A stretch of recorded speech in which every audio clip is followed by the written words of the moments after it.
Aí tem que estudar linguística, tem que isso, então, o preparo é importante. Aí nós temos os quilombolas, o povo nosso de pele negra, que vive nos quilombos, que o argumento da antropologia brasileira é Você que não eles pode todos são influenciar, candomblenzeiros, que eles não podem ser convertidos.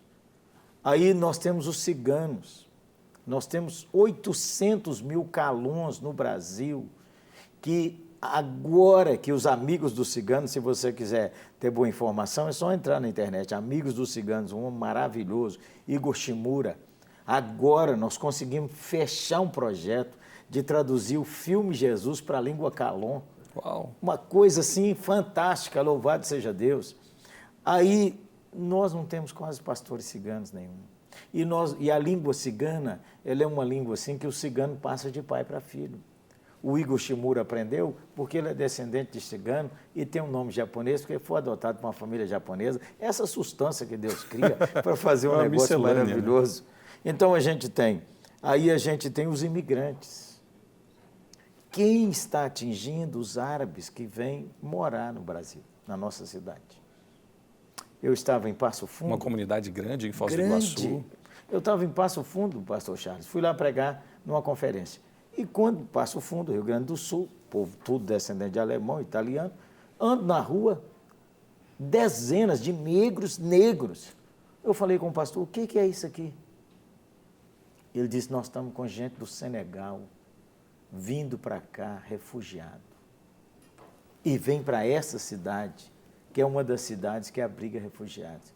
Quem vai alcançar? Se você pegar uma cidade como São Paulo, por exemplo, São Paulo tem quase o mundo inteiro lá em São Paulo. Tem comunidades que se tornam cidades dentro de uma cidade. Exatamente. E aqui, vamos pegar a nossa cidade de Belo Horizonte, nós temos aqui bolivianos, peruanos, italianos. Esses dias li no jornal que, para essas obras que estão sendo feitas na nossa cidade, dezenas de trabalhadores da Itália. Então, nós temos imigrantes, precisa de missionários. Nós temos um italiano na nossa igreja, que toda vez que a gente ora por missões, ele levanta a mão e diz, ora pela Itália, ora pelos italianos aqui, não é? Aí, calorosos. Isso, irmãos. Então nós temos os imigrantes, aí nós temos os mais pobres entre os pobres. Evangelizar os pobres, o do crack, o morador de rua, os pobres entre os pobres, os que moram nos lugares mais pobres das cidades.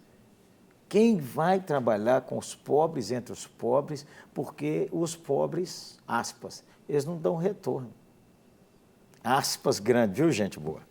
E dá despesa, né? Na linguagem geral, dá despesa e aí tem um outro grupo menos alcançado no Brasil, que são os ricos entre os ricos, os bilionários. Que são inacessíveis. Um dia, Santo Farão, eu estava conversando assim num grupo de seminaristas, o menino lá, o seminarista falou assim, pastor Jeremias, finalmente. Descobriu meu chamado. Eu fui chamado para os ricos entre os ricos. Então, aí quando a gente pensa, aí você pensa assim, e as nações ao nosso redor? Hoje, os países que não têm nada da Bíblia traduzida são os países que perseguem cristãos, são os países que matam cristãos, são as línguas mais difíceis, os lugares mais inóspitos. E, é claro, você precisa ter um estudo, precisa ser enviado. Aí a preparação para essa terra é diferente. Então, nesse caso, você foi chamado, tem de Deus o desejo. Deus não chama, minha opinião, Deus não chama a gente geograficamente. Deus me chamou só para a Índia. E acabou. Eu não acredito nisso. Acredito que Deus nos chama, nos envia para um lugar e a gente precisa ser preparado para isso. Depois Deus pode nos mover dali para outro lugar. Eu creio nisso. Então o chamado... Pode queimar momentaneamente um lugar, exatamente, há uma experiência, de repente vai para outra.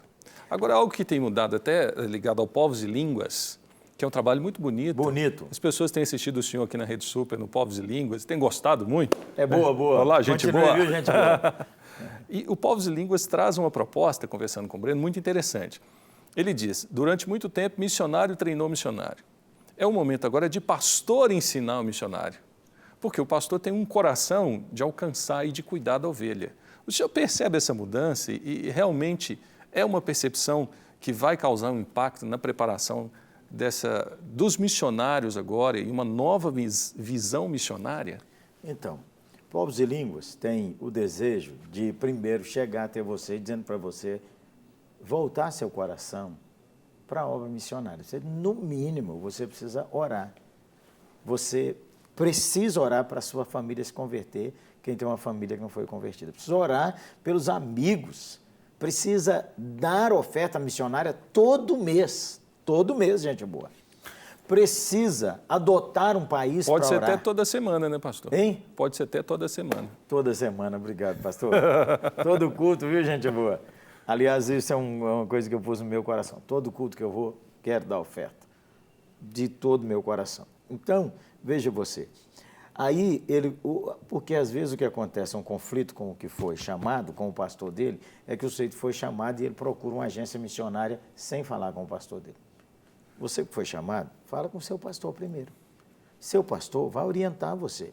Aí nós temos essas grandes agências missionárias, seminários, que ajudam a igreja no preparo dos seus, que serão enviados. Então, Povos e Línguas quer fazer essa ponte entre você, que está aí, entre o senhor, o santo varão, o pastor, que tem alguém para onde vou mandar. Então, o senhor pode conectar, quando viu o programa, várias organizações que preparam, e aí, então, sobre a orientação e a tutela desse pastor, a gente envia e a igreja está atrás, suportando, não é? Sustentando essa bênção. Porque, às vezes... edificando, ensinando e confrontando. Exatamente. Porque a única questão é o cuidado com o missionário. Manda o sujeito para lá e ninguém escreve, ninguém ora. Manda o dinheiro, mas só o dinheiro é muito pouco. E é terrível. Eu li sobre um livro, Nossa Igreja Brasileira, o retorno do missionário, em alguns momentos, é terrível, porque ele foi, a igreja se esqueceu dele. Ela envia a oferta, no certo sentido, mas o convívio não existe mais, o vínculo de ir na casa, o vínculo comum de comunhão entre os irmãos. Quando o missionário retorna, é semelhante a gente. Quando viaja, a saudade de casa é maior, parece, do que quem ficou. Quem ficou falou, não, você ficou uns dias fora, mas aqui está tudo do mesmo jeito, tem que pagar isso, tem que arrumar isso, a casa está boa, vamos almoçar. Mas quem volta gera uma expectativa muito grande. Olha, eu estive numa conferência com missionários na África, no mês de novembro, o pastor Márcio estava lá também. O pastor Pascoal Piragini estava lá, que é da primeira igreja batista de Curitiba. O Brasil vai viver um momento novo, que é, o Brasil viveu um momento, que é aquela onda do despertamento, que os missionários foram enviados lá nos anos 80, especialmente. São passados quase 30 anos. Quem saiu daqui com 20, 25, 30 anos, está chegando aos 60. Passou 30 anos fora do Brasil trabalhando lá. A sua igreja aqui mudou. Possivelmente mudou o pastor. Várias vezes em alguns lugares. Possivelmente os irmãos que foram os que enviaram já faleceram, mudaram de cidade, mudaram de igreja. Se nesse período de tempo ele não teve férias de convivência, quando ele volta para a sua igreja, não é sua igreja mais. Não. Mudou tudo. Segunda coisa, se não tiver um cuidado, que esse é o novo aspecto, quer dizer, ele foi para lá, uma agência missionária que mandou. A igreja dele nunca foi lá visitá-lo. O pastor dele nunca pôde ir lá visitá-lo, mandou uma carta, mas não tem convívio. Ele volta para passar as férias, ele vem para conversar com a agência missionária dele. Aí ele tem que levantar sustento. Ele passa na igreja dele um domingo, dá um testemunho, mostra umas fotografias, não convive com ninguém. Ele se perdeu.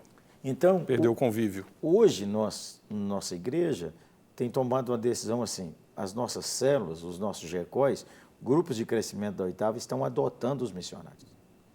Então, você é um missionário da igreja. 10 células te adotam.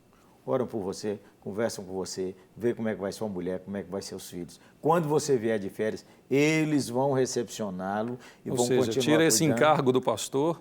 Exatamente. Não que seja um encargo, mas divide essa responsabilidade com os irmãos e que seguinte, mantém viva essa comunhão. Quando todo mundo é responsável, ninguém é responsável. É verdade. Nossa igreja toda é responsável pelo missionário. Somos quantos? 100, 200, 500, 1000, 10 mil. Nós todos somos responsáveis. Ninguém é responsável.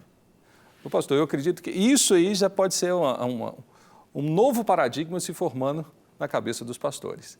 Os grupos pequenos, os grupos caseiros, passarem a adotar os missionários e cuidarem deles. E isso incentiva nos grupos pequenos. Recebemos uma carta do missionário, recebemos uma notícia. Isso gera vida. Estamos abençoando, estamos contribuindo com a obra do Senhor.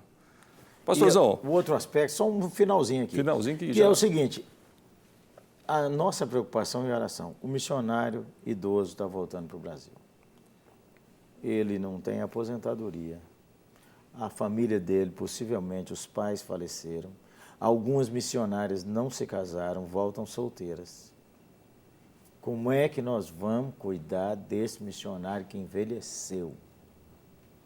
Onde que ele vai morar? Então, isso tudo é uma pergunta importante para a gente pensar e para a gente orar. Porque nós ficamos muito alegres quando mandamos.